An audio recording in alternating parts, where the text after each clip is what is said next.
2012 წლის 27 ივლისია. ლონდონში ზაფხულის 30-ე ოლიმპიური თამაშების გახსნის ცერემონიალი მიმდინარეობს. ცნობილი ბრიტანელი კინორეჟისორის ოსკაროსანი დენი ბოილის მიერ დადგმულ შოუს ლონდონის ახალ ოლიმპიურ სტადიონზე 80,000, ტელეეკრანებთან კი 3 მილიარდამდე ადამიანი ადევნებს თვალს. ლონდონი უკვე მესამედ მასპინძლობს ოლიმპიურ თამაშებს. 1908 წელს ბრიტანეთის დედაქალაქში ზაფხულის მეოთხე თამაშები გაიმართა. 1948 წელს კი აქ ზაფხულის მე-14 ოლიმპიადა ჩატარდა. თუმცა იმ ასპარეზობების მასშტაბები 2012 წლის თამაშებთან რა მოსატანია. ზაფხულის 30-ე ოლიმპიადის ორგანიზატორთა ხარჯებმა 9 მილიარდ ფუნტ სტერლინგს გადააჭარბა. მარტო თამაშების გახსნისა და დახურვის შოუს ბიუჯეტმა კი 80 მილიონი ფუნტი შეადგინა. ოლიმპიური ჯილდოებისათვის საბრძოლველად ლონდონში 205 ქვეყნის ათლეტები არიან ჩასულნი. თამაშების მონაწილეთა ტრადიციული აღლუმისას კარგად ჩანს, რომ დელეგაციათა აბსოლუტური უმრავლესობის მედროშე ქალია. მსოფლიო სპორტის ლამის ყველა ლიდერ ქვეყანას კაპიტნად მანდილოსანი შეურჩევია. ამ ტიტულოვანი ქალბატონების რიგშია ქართული დელეგაციის მედროშე, ოლიმპიური ჩემპიონი ნინო სალუქვაძე, რომელიც მეშვიდედ გამოდის ოლიმპიურ თამაშებზე. ამ ფაქტს გახსნის ცერემონიალის პირდაპირი ტელერეპორტაჟისას BBC-ს პირველი არხის კომენტატორიც საგანგებოდ აღნიშნავს. ქართულ დელეგაციაში 35 ათლეტია, რომლებიც სპორტის 12 სახეობაში იასპარეზებენ. ძიუდო, ჭიდაობა, ტყვიის სროლა, ძალოსნობა, კრივი, მშვილდოსნობა, ძლეოსნობა, ბატუცე ხტომა, ცურვა, ჩოგბურთი და ველოსპორტი. ამ სახეობებში ოლიმპიური ჯილდოებისათვის ქართველი სპორტსმენებიც იბრძოლებენ. ლონდონის თამაშები გახსნილად ელისაბედ მეორემ გამოაცხადა. დედოფალმა მეორედ შეასრულა ეს მისია. პირველად სიტყვები ოლიმპიურ თამაშებს გახსნილად ვაცხადებ მონარქმა 1966 წელს მონრეალის ოლიმპიადაზე წარმოსთქვა. ამჯერად კი ელისაბედ მეორემ უკვე თავის სატახტო ქალაქში გახსნა ზაფხულის 30-ე ოლიმპიადა. სტადიონზე ოლიმპიური ცეცხლი ტემზის გავლით, კატერით მოაბრძანეს. დევიდ ბეკჰემმა ჩირაღდანი 5 გზის ოლიმპიურ ჩემპიონ სერ სტივენ რედგრეივს ჩააბარა. ლეგენდარულმა ნიჩბოსანმა კი ესტაფეტა ბრიტანული სპორტის მომავალ ვარსკვლავებს გადაულოცა. საბოლოოდ სწორედ ამ შესანიშნავმა შვიდეულმა დაანთო ოლიმპიური ცეცხლი 205 მეტალის ფოთოლში, რომლებმაც შემდეგ ზაფხულის 30-ე თამაშების ერთი დიდი ჩირაღდანი შეჰკრეს. ცხადია, ეს 205 ფოთოლი ოლიმპიადის მონაწილე ქვეყნების რაოდენობა შეესაბამებოდა. გახსნის შოუ ლეგენდარული პოლ მაკარტნის სიმღერითა და ზღაპრული ფეიერვერკით გასრულდა. თამაშები გაიხსნა. მალე ლონდონის არენებზე ოლიმპიური ჯილდოებისათვის დიდი ბატალიები გაჩაღდება.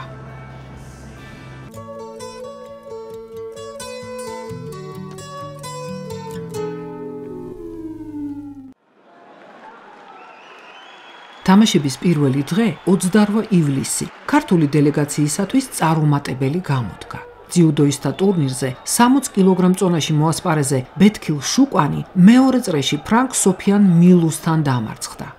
ჩვენებული შეხვედრას იგებდა, მაგრამ ორთაბძოლის დასრულებამდე 5 წამით ადრე მილუმ ქართველი იპონზე დააგდო და შუკვანი ასპარეზობას გამოეთიშა. ამ დღეს აწონვისას მოკრივე მერაბ თურქაძეს ზედმეტი წონა აღმოაჩნდა და ის საასპარეზოდ არ დაუშვეს. საგზადკეცილო ველორბოლაში კი გიორგი ნადირაძემ ფინიშამდე ვერ მიაღწია. ასე რომ ოლიმპიადის პირველმა დღემ მხოლოდ უარყოფითი ემოციები მოგვიტანა.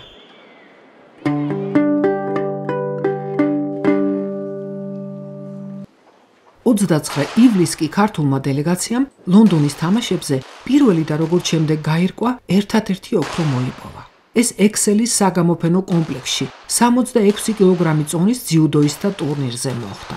თუმცა მანამდე ბრიტანეთის სამეფო არტილერიის ყაზარმებში პნევმატიური პისტოლეტიდან სროლაში ნინო სალუქვაძე მიასპარეზა. ოლიმპიური ჩემპიონისათვის პირველი ლონდონური სტარტი წარუმატებლად დასრულდა.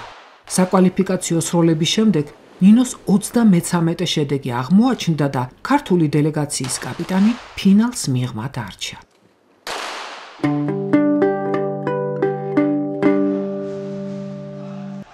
ძიუდოისტთა ტურნირზე კი ქართველების საქმე კარგად მიდის. ლაშა შავდათუაშვილი მეტოქეზე ამარცხებს და ფინალისკენ მიიწევს. არადა 66 კილოგრამი წონა საქართველოს ნაკრებში ყველაზე პრობლემატური იყო. ლაშამ სულ ბოლო მომენტში მოიპოვა ოლიმპიური ლიცენზია და ლონდონში მისგან სიურპრიზ ცოტა ვინმე თუ ელოდა. შავდათუაშვილმა პირველი შეხვედრა ჩილელ ალეხანდრო ზიუნიგას 1 წუთსა და 59 წამში მოუგო. მეორე წრეში ჩვენებურს ფრანკ დავიდ ლაროშთან უმძიმესი ბრძოლა ჰქონდა. ქართოს ლაროში ევროპის ჩემპიონატზე დამარცხებული ჰყავდა და ამჯერადაც აჯობა მეტოქეს. თუმცა ამისათვის დამატებითი დრო დასჭირდა. შემდეგ ლაშამ ბრიტანელი კოლინ ოუთსიც დამატებით დროში გატეხა და ნახევარფინალში გააღწია, სადაც ოლიმპიადის დებიუტანტი მსოფლიოს ჩემპიონსა და ოლიმპიური ოქროს მთავარ მაძიებელს იაპონელ მასაში ებინუმას დაუპირისპირდა. 20 წლის ქართველს ძიუდო სამყაროში რიგიანად არც კი იცნობენ. ფავორიტად ყველა ტიტულოვან იაპონელს თვლის და მის გამარჯვებას ელის. თუმცა ქართველი სხვაგვარად ფიქრობს. მას შიშის ნატამალიც არ ეტყობა, ისე ჯიქურ უტევს მეტოქეს და 2 წუთსა და 11 წამში მშვენიერი გდებით ამარცხებს იაპონელს. ლაშა შავდათუაშვილი ფინალშია. მას ვერცხლი გარანტირებული აქვს, თუმცა მადა ჭამაში მოდის. ფინალში ქართველის მეტოქე გამოცდილი მიკლოშ უნგვარია. 31 წლის უნგრელი ევროპის სამგზის ჩემპიონია და თავის კარიერაში მთავარი გამარჯვების მოპოვების შანსი აქვს. მაგრამ საჩემპიონო ბრძოლას უკეთ ლაშა იწყებს. ქართველის შეხვედრის დებიუტშივე იუკოთი გადის წინ და ბოლომდე ინარჩუნებს უპირატესობას. ფინალი შავდათუაშვილის გამარჯვებით მთავრდება. საქართველოს ლონდონის თამაშებზე პირველი ოქრო აქვს. ლაშა შავდათუაშვილი 34 ათლეტი ხდება, ვინც საქართველოს ოლიმპიური ოქრო მოუტანა. ამასთან 20 წლის ძიუდოისტი დამოუკიდებელ საქართველოში დაბადებული პირველი ოლიმპიონიკია. Gold medalist and Olympic champion representing Georgia, Lasha Shavdatuashvili.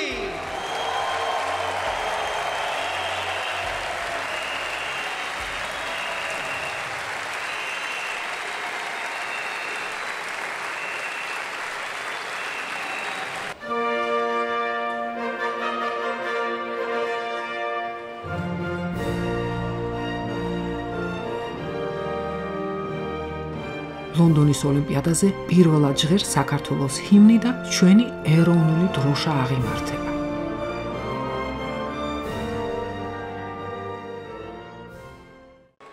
მოგვიანებით ოლიმპიურ ჩემპიონს ქართულ სახლში ელიან, რომლის გახსნაც სწორედ 29 ივლისაა დაგეგმილი.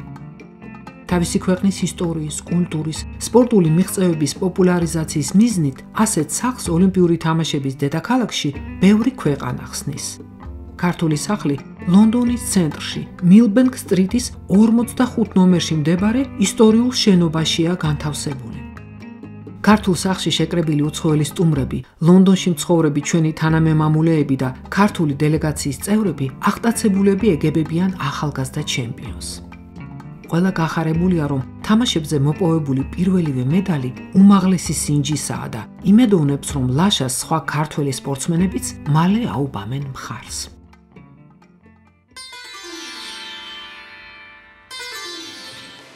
შავდათუაშვილის ტრიუმფის შემდეგ ერთი კვირა ისე მიილია, ქართველმა სპორტსმენებმა თამაშებზე ვერაფრით გამოიჩინეს თავი. არაერთ ტიტულოვან სპორტსმენს მოეცარა ხელი. მსოფლიოს ვიცე-ჩემპიონმა მშვილდოსანმა ქრისტინე ესებუამ პლეი-ოფის 32 ფინალში ჩილელი დენის ვან ლამოენი დაამარცხა და 2011 წლის მსოფლიო ჩემპიონატის ფინალში წაგებისათვის რევანშიც აიღო. მაგრამ მე-16 ფინალში ქრისტინემ მსოფლიოსა და ოლიმპიური თამაშების კორეელ ჩემპიონ სუნგ ჯინ ლისთან ვერაფერი გააწყო და თავის მესამე ოლიმპიადაზე გამოსვლაც ამით დაასრულა.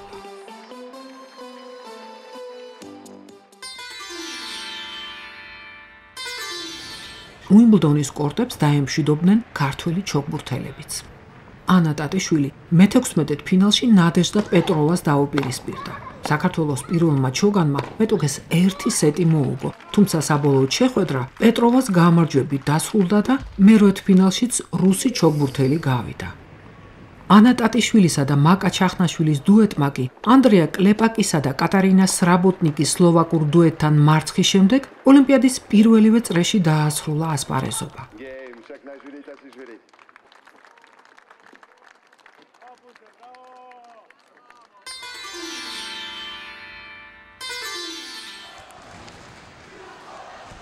განსაკუთრებით მოულოდნელი იყო ვარლამ ლიპარტელიანის მარცხი, რომელსაც ქართველთაგან მედლის ერთ-ერთ რეალურ პრეტენდენტად მიიჩნევდნენ. 2012 წლის ევროპულ ჩემპიონატზე ტრიუმფის შემდეგ ვარლამი აცხადებდა, ვირწმუნე რომ ოქროს მოპოვება ლონდონის ოლიმპიადაზე შემიძლიაო.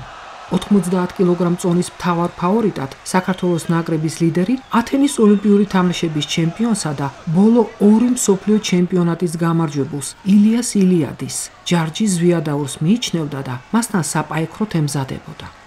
ამაოდ ვარლამის ოლიმპიური ოცნებები მეორე წრეში ავსტრალიელ მარკ ენტონისთან პაექრობაში დაიმსხვრა.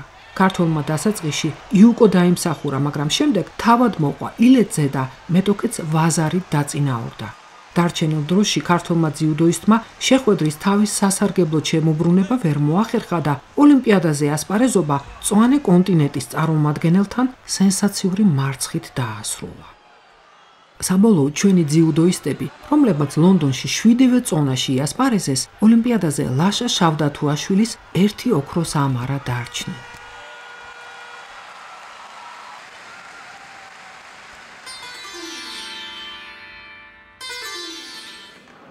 პირველ აგვისტოს ნინო სალუქვაძე კვლავ დადგა ცეცხლის ხაზზე. ოლიმპიური ჩემპიონი სპორტული პისტოლეტიდან სროლაში სცდიდა ბედს. თუმცა ფინალში ვერც ამჯერად გააღწია. საკვალიფიკაციო სროლების შემდეგ სალუქვაძე 591 ქულით მხოლოდ მე-15 იყო და ქართული დელეგაციის ყველაზე ტიტულოვანი წევრი ლონდონის ოლიმპიადაზე უმედლოდ დარჩა. თუმცა 7 ოლიმპიადაში მონაწილეობა თავისთავად უნიკალური მიღწევაა და საკითხავია ქართველთაგან ვინ და როდის შეძლებს ამ შედეგის გამეორებას.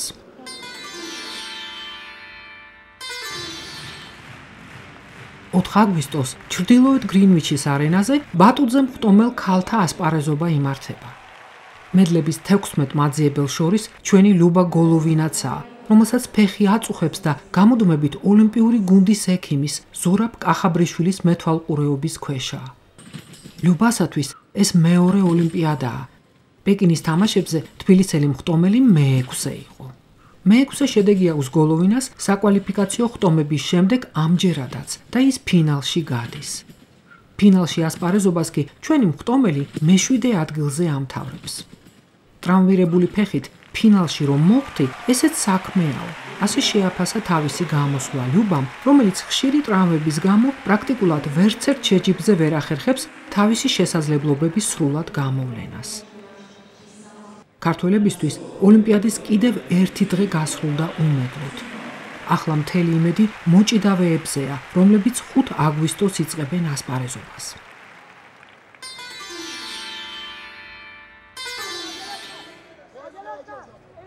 ბერძნულ რომაული სტილით მოჭიდავეთაგან პირველი მედალი 60 კილოგრამ წონაში მოასპარეზე რევაზ ლაშხმა მოიპოვა. ფინალის გზაზე ბორჯომელმა ფალავანმა 2 უძლიერესი კონკურენტი ჩამოიცილა.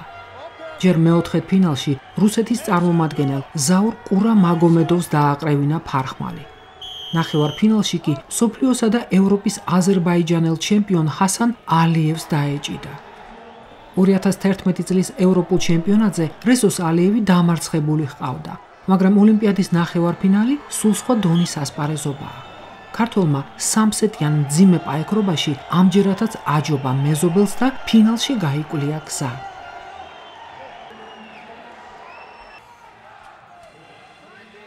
ფინალში კი ირანელმა მსოფლიოს ჩემპიონმა ომიდ ჰაჯი ნოროზიმ ჩვენებულს ალალად მოუგო.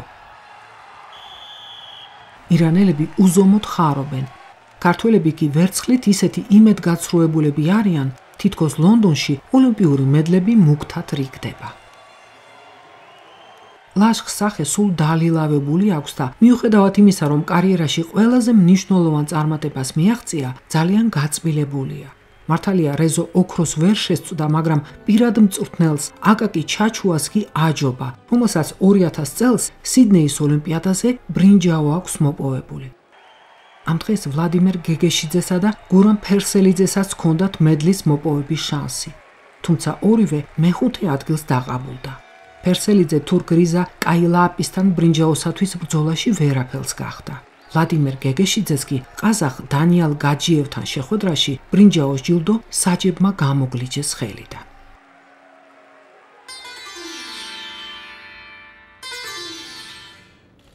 მოჭიდავეთა ფინალური ორთაბრძოლების პარალელურად 105 კილოგრამი წონის ძალოსანთა შეჯიბრიც დაიწყო. სამი ქართველი ათლეტიდან, ვინც ლონდონის ფიცარნაგზე ასპარეზობდა, ჩვენი სპორტის მესვეურები განსაკუთრებულ იმედებს გია მაჭავარიანზე ამყარებდნენ, რომელიც სწორედ 105 კილოგრამ წონაში გამოდიოდა. ოლიმპიური ჩემპიონი გიორგი ასანიძე ამბობდა, მაჭავარიანი ვარჯიშებზე ისეთ წონებს წევს, ძალიან უნდა მოინდომოს, რომ უმედლოდ დარჩესო. მაგრამ სამწუხაროდ ქართველმა ასპარეზობა თავიდანვე უხეიროდ დაიწყო. ატაჩი 185 კილოგრამიანი შტანგა ორჯერ ვერ დაასძლია. ეს წონა მაჭავარიანმა მხოლოდ მესამე ცდაზე დაიმორჩილა და ნულოვან შეფასებას გადაურჩა. კიდევ უფრო სუსტად იასპარეზა ქართველმა ძალოსანმა მეორე მოძრაობაში. მაჭავარიანმა ორჯერ 220, ბოლოს კი 225 კილოგრამი ვერ აკრა და ნულოვანი შეფასებით გამოეთხოვა ოლიმპიურ ფიცარნაგს. არადაჩვენებულს 225 კილოგრამი რომ დაეძლია, ვერცხლის პრიზიორი გახდებოდა. მოკლედ, კიდევ ერთი ქართველი არ აღმოჩნდა ოლიმპიური ტურნირისათვის ფსიქოლოგიურად მზად.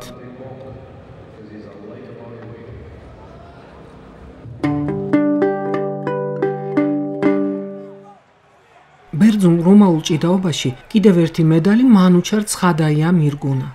სოფლიოს ჩემპიონატების ორგზის ვერცხლის პრიზიორი 66 კილოგრამი წონის ერთ-ერთ ფავორიტად ითვლებოდა და ბევრი მის ხილვას ფინალშიც ელოდა. მანუჩარმა მართლაც მოიპოვა медаლი, თუმცა არა ოქრო, რომელზეც მთელი ქართული დელეგაცია ოცნებობდა, არამედ ბრინჯაო. ქართველთა ფავორიტმა ნახევარფინალში უნგრელ ტამაშ ლორინცთან წაიფორხილა. უნგრელი მართლა ძლიერი ფალავანია, მაგრამ ნამდვილად ვერ წარმოვიდგენდით, თუ მანუჩარი ასე უიმედოდ წააგებდა. ცხადაიამ ოლიმპიადის წინ ბევრი წონა დაიკლო და მის ჭიდაობას ეს აშკარად დაეტყო. მანუჩარის მარცხიც საქართველოს ბერძნულ-რომაული სტილით მოჭიდავეთა ნაკრების მთავარმა მწვრთნელმა ბეგი დარჩიამ ამ ფაქტით ახსნა. საბედნიეროდ მესამე ადგილისათვის ბრძოლაში ცხადაიამ გერმანელ ფრანკ შტაიბლერს აჯობა და ბრინჯაო ირგუნა. ძალიან მიხარია, რომ медаლი მოვიპოვე. უკეთად შემეძლო გამოსვლა, მაგრამ ამჯერად ბრინჯაოს უნდა დავყაბულდეო, ამბობდა მანუჩარი, რომელიც აშკარად კმაყოფილი იყო ოლიმპიადაზე, უმედლოდ რომ არ დარჩა. საბოლოოდ ბერძენ რომაელებმა ასპარეზობა ერთი ვერცხლითა და ერთი ბრინჯაოთი დაასრულეს და ესტაფეტა თავისუფალი სტილით მოჭიდავეებს გადასცეს. ახლა მადღა შეეძლოთ ოლიმპიადაზე ოქროს წერტილის დასმა.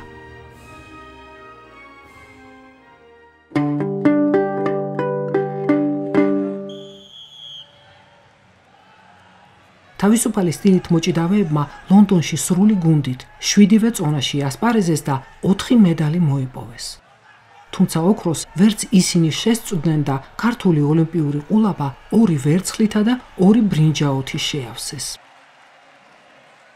55 კილოგრამ წონაში ევროპის ვიცე-ჩემპიონი ვლადიმერ ხინჩაგაშვილი ოქროსათვის რუსეთის წარმომადგენელ ჯამალ ოთარ სულთანოვს დაეჭიდა. ეს მოსალოდნელი ფინალი იყო, რომლის შედეგზეც ბევრის აზრით მსაჯებმაც იქონიეს გავლენა. შეხვედრის პირველი პერიოდი ოთარ სულთანოვმა მოიგო.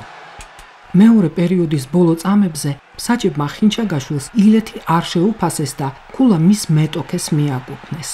არადა ქართველის მიერ შესრულებული გდება რომ შეფასებულიყო, ჩემპიონის გამოსავლენად გადამწყვეტი სეტი დაინიშნებოდა. არავინ იცის ასეთ შემთხვევაში ვის დარჩებოდა გამარჯვება, თუმცა აღარ დავიჩივლებდით, რომ მსაჯებმა ფალავანი დაგვიჩაგრეს.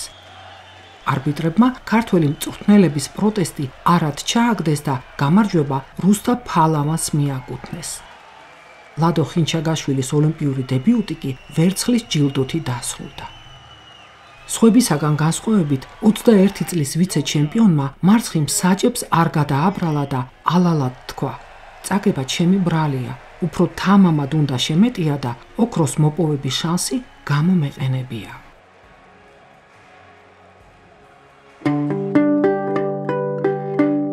ჩემპიონობის შანსი დავით მოძმანაშვილსაც ჰქონდა. ჩვენი მძიმე წონოსანი ნახევარფინალში რუსეთის ნაკრების წევრ, მსოფლიოს სამგზის ჩემპიონ ბილიალ მახოვს დაუპირისპირდა და ტიტულოვან მეტოქეს ფარხმალი დააყრევინა. მახოვი ლონდონში ოქროს უპირველეს მაძიებლად ითვლებოდა. ამიტომ იმედი მოგვეცა, რომ მოძმანაშვილი მისი ძლევის შემდეგ თავად იბრძოლებდა ჩემპიონობისათვის. ფინალში დავით ოლიმპიური ტურნირის ყველაზე ტიტულოვანი მონაწილე, 2 ოლიმპიური ოქროსა და 1 ვერცხლის მფლობელი, 33 წლის უზბეკი არტურ ტაიმაზოვი ელოდა. ფიქრობდით, რომ დიდი ჩემპიონის დასამარცხებლად 25 წლის მოძმანაშვილი თავს გადადებდა და ბოლო წამამდე იბრძოლებდა. თუმცა იმედები გაგვიცრუდა. ტაიმაზოვმა კლასით დაჩაგრა ჩვენებური და სამგზის ოლიმპიური ჩემპიონიც გახდა. ქართველი კი ვერცხლს დაყაბულდა. თავარ კონკურენტად მახოვს მივიჩნევდი. ტაიმაზოვს კი ვეტერანად ვთვლიდი და არ მეგონა თუ რუსთან გამარჯვების შემდეგ მასთან წავაგებდიო. სინანულით ამბობდა ქართველი ფალავანი, რომელსაც ოლიმპიური ოქროს მოსაპოვებლად ნამდვილად უფრო მეტი თავდადება და აქტიური ჭიდაობა მართებდა.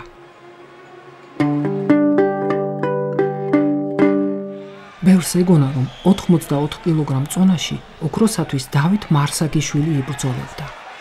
მაგრამ ევროპის ჩემპიონმა მეოთხე ფინალში პუერტო-რიკოელ ხაიმე იუსეფ ესპინალთან მოულოდნელი მარცხი იწვია. ეს შეხვედრა მარსაგიშვილმა უცნაურად წარმართა. პირველ პერიოდს 4-0 იგებდა, მაგრამ 5-6 წააგო. ქართველი მეორე სეტშიც წინ იყო, საბოლოოდ კი უიმედოდ დამარცხდა 1-7.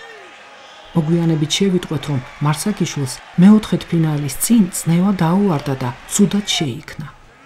საქართველოს ნაკრების უფროსმა მწვრთნელმა ზაზა თურმანიძემ ეს ნერვიული სტრესით ახსნა. დათო საკუთარ შესაძლებლობებში ზედმეტად თავდაჯერებული იყო. უკვე ჩემპიონად წარმოედგინა თავი და სამწუხაროდ სულ გაითიშავა, ამბობდა ნაკრების თავკაცი. მესამე ადგილისათვის შეხვედრაში მარსაგიშვილმა ბელორუსის სახელით მოასპარეზე ოს სოსლან გაციევს აჯობა და საბოლოოდ ბრინჯაოს დაეუფლა. ისევე როგორც 96 კილოგრამ წონაში მოასპარეზე გიორგი გოგშელიძე. გიორგი 2008 წლის პეკინის ოლიმპიადაზე მოპოვებული ბრინჯაოთი ძალზე იმედგაცრუებული დარჩა და ლონდონის თამაშებზე დიდ იმედებს ამყარებდა. მაგრამ ტრამვებმა, ოპერაციამ და ხანგრძლივმა მკურნალობამ ოლიმპიური ოქროს მოპოვებაში ისევ შეუშალა ხელი. ფინალისაკენ გზა გორელ ფალავანს ამჯერად ამერიკელმა სტივენ უორნერმა გადაუღობა. ამერიკელი საბოლოოდ ჩემპიონიც გახდა, გიორგი კი კვლავ ბრინჯაოს დაყაბულდა. თავისი კარიერა ქართველმა ფალავანმა უზბეკ ყურბან ყურბანოვთან გამარჯვებითა და ლონდონური სინჯის ბრინჯაოთი დაასრულა. სამწუხაროდ, ჩემი შესაძლებლობების ბოლომდე გამოვლენა ვერც ამ ოლიმპიადაზე შევძელი. არადა ეს ჩემი ბოლო შანსი იყო. ეგებოდესმე ჩემი შვილი მაინც გახდეს ოლიმპიური ჩემპიონი, იძახდა სინანულით გიორგი. გოგშელიძის ბრინჯაო საქართველოს ოლიმპიური დელეგაციისათვის ლონდონის თამაშებზე მოპოვებული მე-7 ჯილდო იყო. ქართველმა სპორტსმენებმა ზაფხულის 30 თამაშებზე ასპარეზობა 1 ოქროს, 3 ვერცხლისა და 3 ბრინჯაოს მედლით დაასრულეს და არაოფიციალურ გუნდურ ჩათვლაში მექსიკის დელეგაციასთან ერთად 39 ადგილი გააიყვეს. წინა თამაშებზე პეკინში 3 ოქრო, 3 ბრინჯაო და გუნდური 27 ადგილი ჰქონდა. ამასთან ლონდონში მედლები მხოლოდ 2 სახეობაში, ძიუდოსა და ჭიდაობაში მოვიპოვეთ. ლონდონის თამაშების დახურვის ცერემონიალზე საერთაშორისო ოლიმპიური კომიტეტის პრეზიდენტმა ჟაკ როგმა ოლიმპიური დროშა ტრადიციისამებრ მომავალი თამაშების დედაქალაქის რიო-დე-ჟანეიროს მერს ედუარდო პაეს გადასცა. მსოფლიოს საუკეთესო ათლეტებმაც მორიგი ოლიმპიური პაემანი ბრაზილიაში დათქვეს. იმედია, 2016 წელს ზაფხულის 31 ოლიმპიადაზე საქართველოს გაცილებით მრავალრიცხოვანი და კონკურენტუნარიანი გუნდიც ეყოლება და უფრო მეტი ჩემპიონიც. ასე რომ მომავალ შეხვედრამდე რიოში